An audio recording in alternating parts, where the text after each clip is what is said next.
اور اسی لیے میں نے کہا کہ 411 سیٹوں سے جب مودی جی دوبارہ شپت لیں گے تو سب سے پہلے نازیہ ماتھا ٹیکے گی بھگوان رام جی کے مندر میں.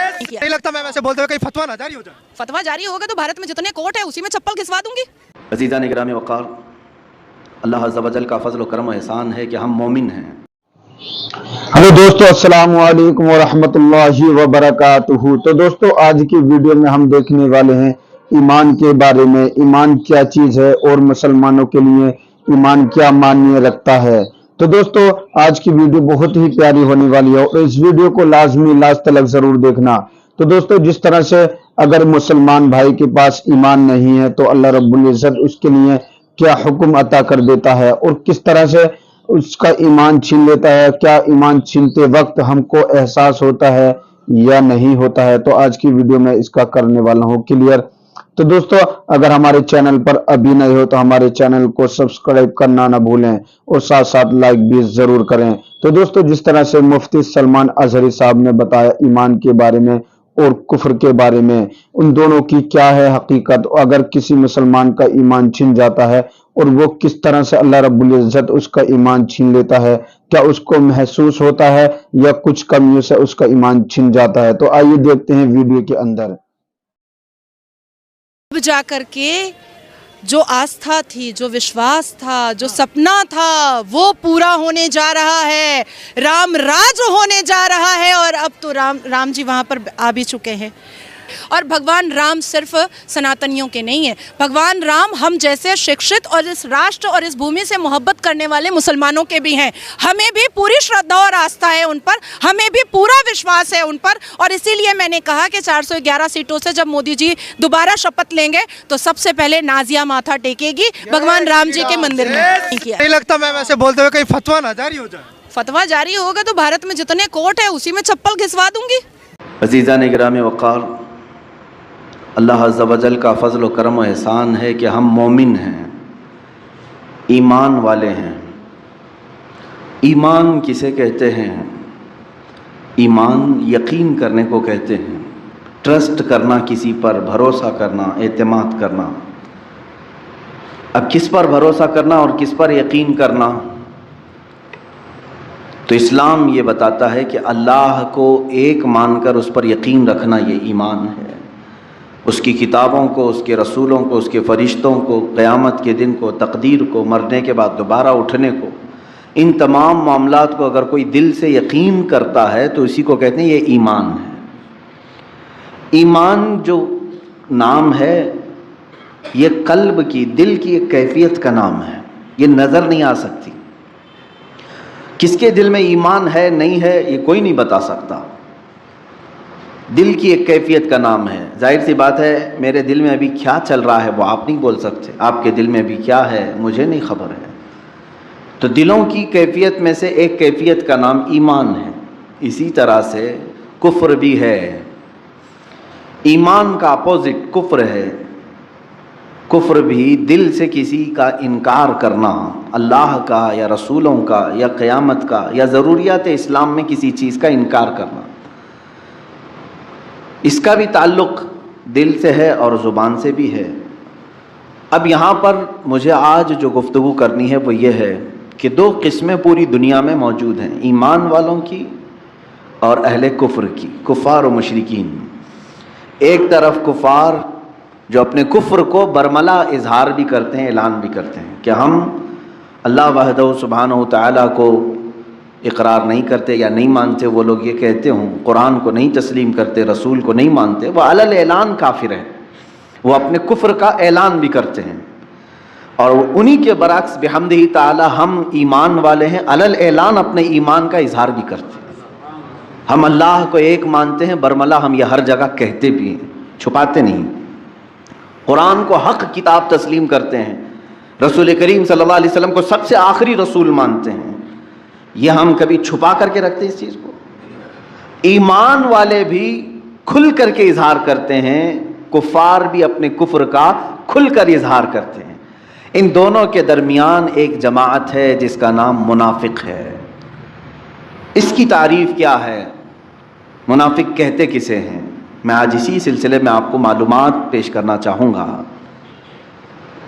فرمایا گیا کہ جو دل میں ہے اسے ظاہر نہ کرے، جو دل میں رکھا ہے اسے ظاہر نہ کرے، بلکہ جو دل میں موجود ہے اس کے خلاف بیان کرے، اسی کو منافق کہتے ہیں۔ دل میں کفر ہے، دل میں اسلام کا بغض ہے، عداوت ہے، دشمنی ہے، لیکن زبان سے کچھ اور باتیں کہتا ہے، اس کو منافق کہتے ہیں۔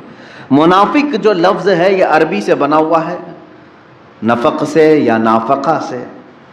عربی کی لغت اگر ڈکشنری دیکھیں تو آپ کو پتہ چلے گا کہ ایک جنگلی چوہا جس کے دو منہ ہوا کرتے ہیں اس کو نافقہ کہتے ہیں۔ جنگلی چوہا جس کو گوہ بھی کہتے ہیں، اس کے دو منہ ہوا کرتے تھے، ہوتے بھی ہوں گے، ہم نے تو دیکھا نہیں، لیکن لغت میں یہ بتایا گیا ہے کہ اس کے دو منہ ہوتے ہیں، کبھی ادھر سے کبھی ادھر سے کھاتا ہے۔ تو اسی طرح منافق کی دو صورتیں ہوتی ہیں، دو شکلیں ہوتی ہیں، کبھی وہ ایمان ظاہر کرتا ہے اور کبھی کفر ظاہر کرتا ہے۔ اور نفق کہتے ہیں ٹنل کو، عربی میں جو ٹنل ہوتی ہے نا، انڈر گراؤنڈ گاڑیاں جاتی ہیں، اس کو نفق کہتے ہیں عربی میں۔ اور نفق کے بھی دو منہ ہوتے ہیں، ایک طرف سے گاڑی نکلتی ہے، داخل ہوتی ہے، اور دوسری طرف سے گاڑی نکلتی، اس کو ٹنل آپ انگلش میں کہتے ہیں اور اسی کو عربی میں نفق کہتے ہیں۔ اسی نفق سے منافق بنا ہے۔ کیوں نفق سے منافق کیسے؟ اس لیے کہ منافق جو ہے ایک راستے سے اسلام میں داخل ہوتا ہے، دوسرے راستے سے اسلام سے خارج بھی ہو جاتا ہے۔ وہ مجمع عام میں مسلمانوں کے ہاں لا الہ الا اللہ پڑھتا ہے اور کفار و مشرکین کے پاس جا کر ان کے خداؤں کی پوجا بھی کرتا ہے۔ تو یہ منافق ہے، ایک راستے سے داخل ہوا ٹنل کی طرح اور دوسرے راستے سے نکل بھی جاتا ہے۔ یہ سب سے ڈینجر قسم ہے منافقت کی۔ اب آپ کو اندازہ ہونا چاہیے، سورہ بقرہ ہم شروع کرتے ہیں، قرآن کی ابتدائی سورت، سورہ فاتحہ کے بعد جو سب سے پہلی سورہ ہے کون سی ہے؟ سورہ بقرہ۔ سورہ بقرہ جب آپ تلاوت کریں گے تو شروع سے لے کر کے جو آیتیں آئی ہیں، الف لام میم ذالک الکتاب لا ریب فیہ ھدی للمتقین، یہاں سے لے کر کے 5 آیتیں کنٹینیو ایمان والوں کی شان میں آئی ہیں۔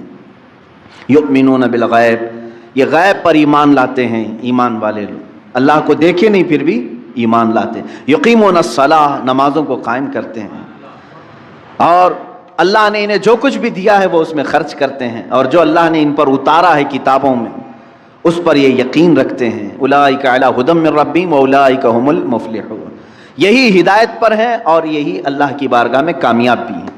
5 آیتیں ایمان والوں کے لیے ہوں، 5 آیتیں ایمان والوں کے لیے۔ اس کے بعد پھر آیتیں ہیں کفار و مشرکین کے لیے، ان الذین کفروا سواء علیہم اانذرتہم ام لم تنذرہم لا یؤمنون، ختم اللہ علی قلوبہم وعلی سمعہم وعلی ابصارہم غشاوہ ولہم عذاب عظیم۔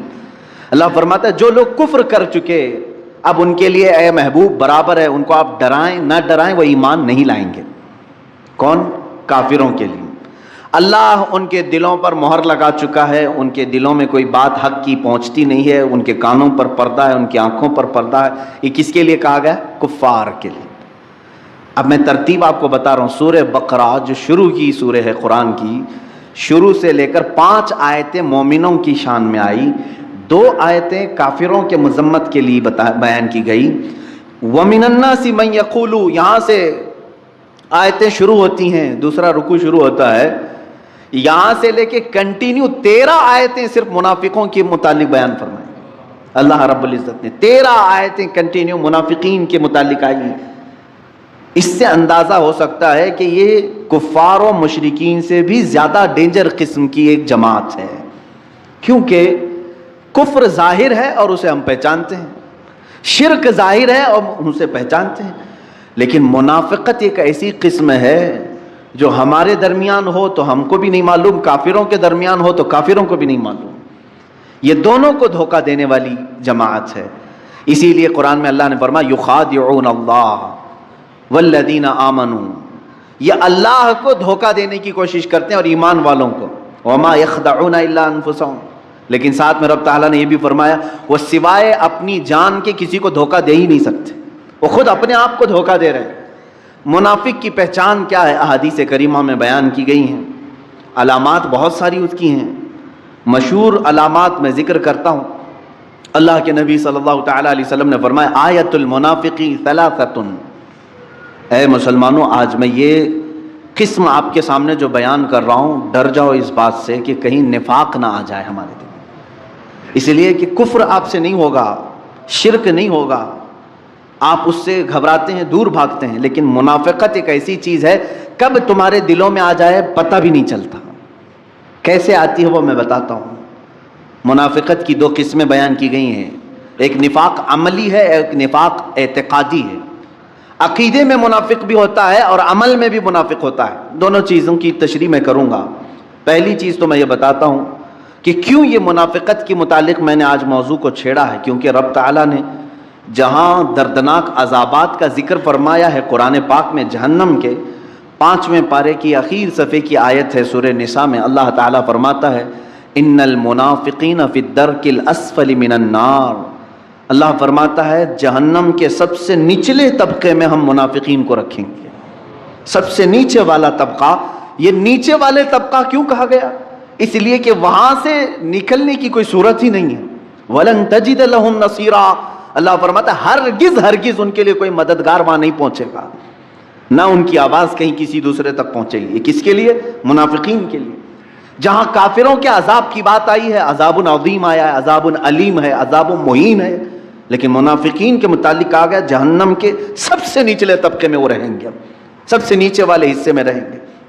عزیزان گرامی اوقات، منافقت کیسے ہے اس کے متعلق آیتیں بھی ہیں۔ پوری سورہ منافقون آ گئی، 28ویں پارے، پوری سورہ ہے منافقون۔ اذا جاءك المنافقون قالوا نشهد انك لرسول الله قالوا نشهد انك لرسول الله والله يعلم انك لرسوله والله يشهد ان المنافقين لكاذبون۔ یہاں سے سورہ شروع ہو رہی۔ کیسے آتے ہیں منافق؟ حضور صلی اللہ علیہ وسلم سے رب تعالیٰ فرما رہا ہے اے محبوب، منافقین آپ کے پاس آتے ہیں اور یوں کہتے ہیں، ہم گواہی دیتے ہیں کہ آپ اللہ کے رسول ہیں۔ یہ کہتے ہیں آپ اللہ کے رسول ہیں، اور رب تعالیٰ فرماتا ہے اللہ ضرور جانتا ہے کہ آپ اللہ کے رسول ہیں، لیکن اللہ اس بات کی گواہی دیتا ہے کہ منافق جھوٹ بول رہے ہیں، وہ آپ کو آخری رسول نہیں تسلیم کرتے ہیں، وہ تو صرف جنگوں میں موجود مال غنیمت حاصل کرنے کے لیے آپ کے پاس آ رہے ہیں۔ جب دیکھا اسلام کا بول بالا تو جماعتوں میں شریک ہو گئے، اور جب دیکھا کہ اسلام پر کوئی مصیبت آئی تو یہاں سے چھوڑ کر چلے گئے۔ اس طرح کی مثالیں مدینہ طیبہ میں بہت مرتبہ ہوئیں۔ اللہ کے حبیب صلی اللہ تعالیٰ علیہ وسلم جب مدینہ طیبہ تشریف لائے تو یہاں سب سے بڑا جو خطرہ تھا وہ یہودیوں سے زیادہ منافقین سے تھا۔ ہر بات جا کر لیک کرتے تھے یہودیوں کے پاس، عیسائیوں کے پاس، کہ محمد صلی اللہ تعالیٰ علیہ وسلم آج یہ پلاننگ کر رہے تھے، یہ باتیں کر رہے تھے، ہر چیز یہاں کی لے جا کر وہاں پہنچاتے تھے۔ کئی دنوں تک یہ معاملہ چلتا رہا۔ جنگ بدر کے بعد تو بہت سارے لوگ اسلام میں داخل ہوئے۔ جنگ بدر ایک ایسی فیصلہ کن جنگ تھی، صرف 313 مسلمان ہیں اور 1000 سے زیادہ کافر ہیں۔ 313 کو جب فتح عظیم مل گئی تو ان لوگوں نے سوچا کوئی تو طاقت ہے ان کے پاس، ساتھ ہو جانا چاہیے۔ جنگ بدر کے بعد بہت مسلمان ہوئے، بہت مسلمان ہوئے، اور وہی جنگ احد ایک ہی سال کے بعد ہوئی۔ اب مسلمانوں کی تعداد 1000 سے زیادہ تھی۔ جب 313 تھے سال بھر پہلے، اب سال کے بعد 1000 سے زیادہ تھی تعداد۔ اب کی بار جب کفار و مشرکین آئے تو مسلمانوں کو شکست ہوئی۔ یہ اللہ تعالیٰ کی طرف سے آزمائش تھی کہ یہاں پر منافقین کو اب باتیں بنانے کا موقع مل گیا۔ جتنے وہ مال غنیمت لوٹنے کے لیے اسلام لائے تھے وہ سب میدان چھوڑ کر بھاگ آئے، مدینہ طیبہ کی طرف آئے اور کہنے لگے کیا ہم نہیں کہتے تھے کہ یہ کمزور لوگ ہیں، ان کے ساتھ نہیں ہونا چاہیے، ہمارا سب برباد ہو جائے گا۔ مدینہ طیبہ واپس لوٹ آئے۔ یہ منافقت کی اقسام تھیں میرے عزیزو۔ اسی طرح یہ معاملہ چلتا رہا جنگ خندق میں۔ تو دوستو ابھی آپ نے ویڈیو کے اندر دیکھا مفتی سلمان اظہری صاحب کا بیان۔ انہوں نے بتایا کہ ایمان ہے کیا چیز اور ایمان کی کچھ مختصر باتیں۔ جس طرح سے انہوں نے بتایا کہ ایمان اللہ رب العزت کسی بندے کا چھین لیتا ہے تو اس کو احساس نہیں ہوتا، حالانکہ وہ کفر ایک الگ چیز ہے اور اسلام ایک الگ چیز ہے۔ کفر اور اسلام کے درمیان کتنا فاصلہ ہے۔